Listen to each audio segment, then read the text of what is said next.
Hi friends, മഴ തോരും മുമ്പ് സീരിയലിൻ്റെ ഇന്നത്തെ എപ്പിസോഡ് എന്താണെന്ന് നമുക്ക് നോക്കാം. ഇന്നത്തെ എപ്പിസോഡിലാണെങ്കിൽ അലീന പൗലോസിനോട് പറയുന്നുണ്ട്, ഭക്ഷണങ്ങൾ വേസ്റ്റ് ആക്കരുത് എന്നൊക്കെ പറയുന്നുണ്ട്.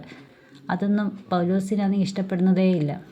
പൗലോസ് ആണെങ്കിൽ പറയുന്നുണ്ട്, ഞാൻ കുക്കിംഗ് പണി തുടങ്ങിയിട്ട് 10-28 വർഷമായി, എന്നെ ഇവിടെ ആരും പഠിപ്പിക്കേണ്ട കാര്യമില്ല എന്നൊക്കെ പറയുന്നുണ്ട്. അപ്പോൾ അലീന ചോദിക്കുന്നുണ്ട്, കുറേ വർഷങ്ങൾ കൊണ്ട് പൗലോസേട്ടൻ ഇവിടെ ജോലി ചെയ്യുന്നില്ലേ? പൗലോസേട്ടൻ അറിയത്തില്ലേ ഇവിടെ ഒരു ദിവസം എന്തുമാത്രം ഫുഡ് വേണമെന്നുള്ളത്? അറിയില്ലേ? അപ്പോൾ ആ അളവിനുള്ളത് ഉണ്ടാക്കിയാൽ പോരെ? കൂടുതൽ ഉണ്ടാക്കിയിട്ട് എന്തിന് വേസ്റ്റാക്കി കളയുന്ന? ഫുഡിൻ്റെ വില അറിയാത്ത കൊണ്ടാണെന്നൊക്കെ അലീന പൗലോസിനോട് പറയുന്നുണ്ട്. പൗലോസിനാണെങ്കിൽ ഇതൊന്നും ഇഷ്ടപ്പെടുന്നില്ല. അലീനയും പൗലോസും തമ്മിലുള്ള ഈ സംസാരം കേട്ടുകൊണ്ട് അവിടെ കുട്ടിച്ചായം വരും. അപ്പച്ചൻ വന്നിട്ട് ചോദിക്കും, എന്താ പ്രശ്നം? അന്നേരം പറയും, ഫുഡ് ഇവിടെ വേസ്റ്റ് ആക്കുമോ അപ്പച്ച കൂടുതലുമായിട്ട്? അന്നേരം എന്തിനാ ഇങ്ങനെ ഫുഡിങ്ങനെ കൂടുതൽ തോനെ ഉണ്ടാക്കിയിട്ട് ഇങ്ങനെ വേസ്റ്റാക്കി കളയുന്നത് എന്നൊക്കെ ചോദിക്കുന്നുണ്ട്. അപ്പോൾ അപ്പച്ചൻ പറയും, എടാ നീ ഇത്രയും വർഷം കൊണ്ട് ഇവിടെ നിൽക്കുന്നേ ഇല്ലേ? നീ എത്ര നാൾ കൊണ്ട് ഇവിടെ നിൽക്കുന്നത് നിനക്കറിയത്തില്ലേ? നിനക്കത് നോക്കിയും കണ്ടും ചെയ്തൂടെ എന്നൊക്കെ പൗലോസിനോട് പറയും.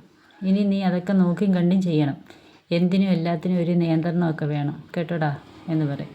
എന്നിട്ട് അലീനയോട് പറയും, മോളിങ്ങി വന്നേ, മോളോട് എനിക്കൊരു കാര്യം പറയാനുണ്ട്, വാ എന്നും പറഞ്ഞുകൊണ്ട് വിളിച്ചുകൊണ്ട് പോകും.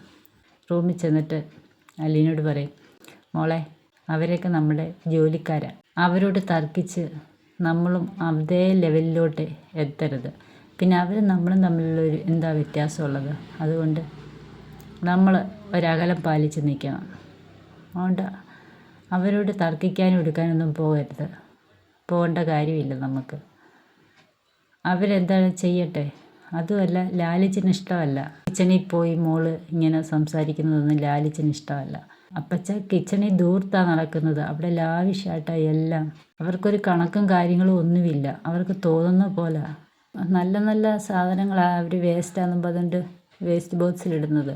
അതും ഒരു ദിവസത്തേക്കുള്ള മീനൊക്കെ വാങ്ങിക്കുന്നത് തോനെ വാങ്ങിക്കും, എന്നിട്ട് അത് കൂടുതലും വേസ്റ്റാക്കി കളയുക. എന്തിനാ അപ്പച്ച അങ്ങനെയൊക്കെ ചെയ്യുന്നത്? അതിനാ ഞാൻ ചോദിച്ചെന്ന് പറയും. ഞാൻ പറയും, മോളെ, ഇതൊന്നും ലാലിച്ചിന് ഇഷ്ടമല്ല, മോൾ അതൊന്നും ശ്രദ്ധിക്കേണ്ട കാര്യമില്ല, മോൾ കിച്ചണിലോട്ട് പോവുകയേ വേണ്ട എന്ന് പറയും. കഴിഞ്ഞാൽ കിച്ചണിലാണെങ്കിൽ പൗലോസും ഡ്രൈവർ വിനോദും പിന്നെ ആൻ്റപ്പനും കൂടെ ചർച്ചയാണ്.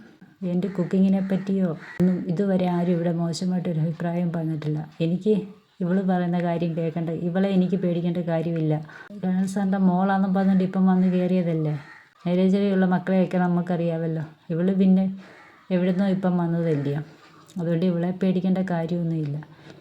കേണൽ സാർ പറയുന്നത് മാത്രം എനിക്ക് കേട്ടാൽ മതി, ഞാൻ കേണൽ സാറിനോട് പറയും. അപ്പം വിനോദ് പറയും, പറയണം പൗലോസേട്ടാ, അങ്ങനെ വിട്ടുകൊടുക്കരുതെന്ന് പറയും. അപ്പോൾ ആൻ്റപ്പൻ പറയും, ഇതേപ്പറ്റി നിങ്ങളൊന്നും സംസാരിക്കേണ്ട, നിങ്ങൾ ഈ വഴക്ക് ഒഴിവാക്ക്, അവർ പറയുന്ന പോലെയൊക്കെ ചെയ്യുക, അത് കേണൽ സാറിൻ്റെ മോളാ എന്നൊക്കെ ആൻ്റപ്പൻ പറഞ്ഞു കൊടുക്കും. അതൊന്നും പൗലോസിന് സമ്മതമല്ല. വിനോദാണെങ്കിൽ പൗലോസിന് ഏഷണി വെച്ച് കൊടുക്കും.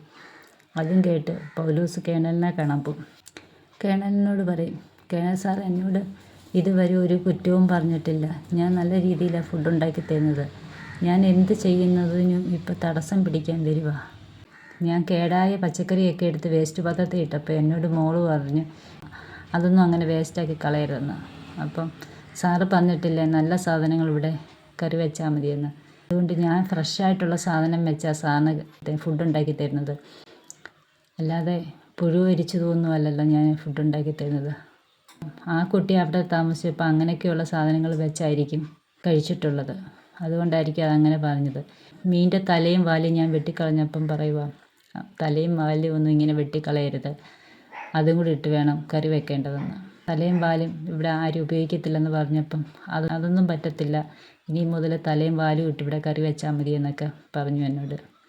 എന്താ ഞാൻ ചെയ്യേണ്ടത് എന്ന് പൗലോസ് വന്ന് കുറേയും കൂടെയൊക്കെ ഇട്ട് കേണലിനോട് പറയുന്നുണ്ട്. കേണലാണെങ്കിൽ പറയും, ഞാൻ പറയുന്ന പോലെ നീ അങ്ങ് ചെയ്താൽ മതി, പഴയ രീതിയിൽ തന്നെ, അപ്പം നല്ല ഫുഡായിരിക്കണം, നല്ല ഫ്രഷായിട്ടുള്ള സാധനങ്ങളായിരിക്കണം എന്നൊക്കെ പറയും. അലീനയുടെ റൂമിലോട്ട് ഇപ്പോൾ കേണൽ വരുമ്പോൾ തന്നെ ചോദിക്കും, പറയും, ഞാൻ വെയിറ്റ് ചെയ്യുമായിരുന്നു. അല്ല, വഴക്ക് പറയാൻ വരുമെന്ന് എനിക്കറിയാമായിരുന്നു. അപ്പം അറിയാമായിരുന്നു വഴക്ക് പറയാൻ വരുമെന്നല്ലേ, തെറ്റാ ചെയ്തതെന്ന് അല്ലേ എന്ന് കേണൽ ചോദിക്കും. അവിടെ ഫുഡ് വേസ്റ്റാക്കുന്ന ആ കാര്യം ഞാൻ പൗലോസേട്ടനോട് സംസാരിച്ചെന്ന് പറയും. പൗലോസേട്ടൻ എന്നോടാ വഴക്കിന് വന്നെന്ന് പറയും. അപ്പം പറയും, പൗലോസ് ഇവിടെ വന്ന വഴക്കിന്? അന്നേരം പറഞ്ഞില്ല, ഞാൻ കിച്ചണിൽ പോയി. എന്നോട് ആര് പറഞ്ഞ് കിച്ചണിൽ പോകാൻ? നിനക്ക് എന്തെങ്കിലും ഫുഡ് വേണമെങ്കിൽ പൗലോസ് ഉണ്ടാക്കി ഇവിടെ കൊണ്ട് തരത്തില്ലേ, പിന്നെന്തിനാ നീ കിച്ചണിൽ പോകുന്നത്?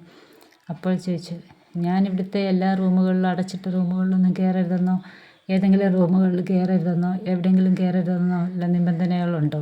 ഉണ്ടെങ്കിൽ പറയണം. പറഞ്ഞു, അതല്ല, ഇതെൻ്റെ വീടാണ്, നിനക്ക് എവിടെ വേണേലും കയറി ഇറങ്ങി എന്താണൊക്കെ ചെയ്യാം, പക്ഷെ നീ കിച്ചണിൽ അവർ പാചകം ചെയ്യുന്നിടത്ത് പോകണ്ടെന്നാണ് പറഞ്ഞത്.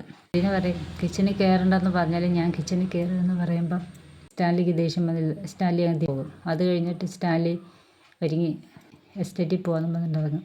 അപ്പം അച്ഛനോട് പറയും, അലീന വരുന്നതെന്ന് ചോദിക്കാൻ പറയും. ചോദിക്കട്ടെ, എന്നാൽ അവൾ കയറിച്ചിരിക്കുമല്ലോ, ഞാൻ ചോദിക്കട്ടെ എന്ന് പറയും. അപ്പച്ചൻ വന്ന് പറയും, അവൾ വരത്തില്ല, അവൾ ദേഷ്യപ്പെട്ടിരിക്കുക. അത് പറയും, എടാ പെങ്കൊച്ചുങ്ങൾ അങ്ങനെ ദേഷ്യം കാണിച്ചു കഴിഞ്ഞാൽ അങ്ങ് താന്ന് കൊടുക്കണം, ആൺപിള്ളേരെ പോലല്ല. അത് കേൾക്കുമ്പോൾ സ്റ്റാൻലി ആണെങ്കിൽ ജീപ്പ് പറപ്പിച്ചൊരു പോക്ക് വന്ന് പോകും. അത് കഴിഞ്ഞിട്ട് പിന്നീട് നമ്മുടെ ഡ്രൈവറാണെങ്കിൽ വലിയൊരു മീനുമൊക്കെ വാങ്ങിച്ചുകൊണ്ട് വരും. കിച്ചണിൽ കൊണ്ടുവന്ന് പൗലോസിൻ്റെ കൊടുക്കും. എന്നിട്ട് പറയും, പൗലോസ് ചേട്ടാ, ഇതാ ഫ്രഷ് ആയിട്ടുള്ള മീനാണ്, കഴിഞ്ഞ ദിവസത്തെ മീൻ ടൈപ്പ് തന്നെ. എത്ര കിലോ ഉണ്ടടാ? അതും 3 കിലോ കൂടുതലുണ്ടെന്ന് പറയും. സാവിത്രി വരുമ്പോൾ നമുക്ക് അവളെ കൊണ്ട് വെട്ടിക്കാം. അന്നേരം ഡ്രൈവർ പറയും, അത് വേണ്ട പൗലോസ് ചേട്ടാ, ഇപ്പം അവൾ വരും, അലീന. അവൾ വരുമ്പോഴാണ് നീ അവിടെ മുന്നിൽ വെച്ച് തന്നെ തല കൂടുതൽ കട്ട് ചെയ്യണം, കുറച്ച് വാലും കൂടുതൽ കട്ട് ചെയ്ത് അവിടെ മുന്നേ വെച്ച് തന്നെ കട്ട് ചെയ്ത് കളയണം എന്ന് പറയും. ആ എന്നാൽ ഇപ്പം വരും. അപ്പോഴാണെങ്കിൽ സാവിത്രി വരും. സാവിത്രി വന്നവിടെ നിൽക്കുമ്പോഴാണെങ്കിൽ അലീനയും പിന്നെ പിറകെ വരും. അലീന വന്നവിടെ നിന്ന് കഴിയുമ്പോഴത്തേക്ക് പൗലോസ് മീനെടുത്ത് വെട്ടാൻ തുടങ്ങുക. അത്രയേ ഉള്ളൂ ഇന്നത്തെ എപ്പിസോഡ്. അടുത്ത എപ്പിസോഡുമായി അടുത്ത ദിവസം വരാം. Okay, Tata, bye bye.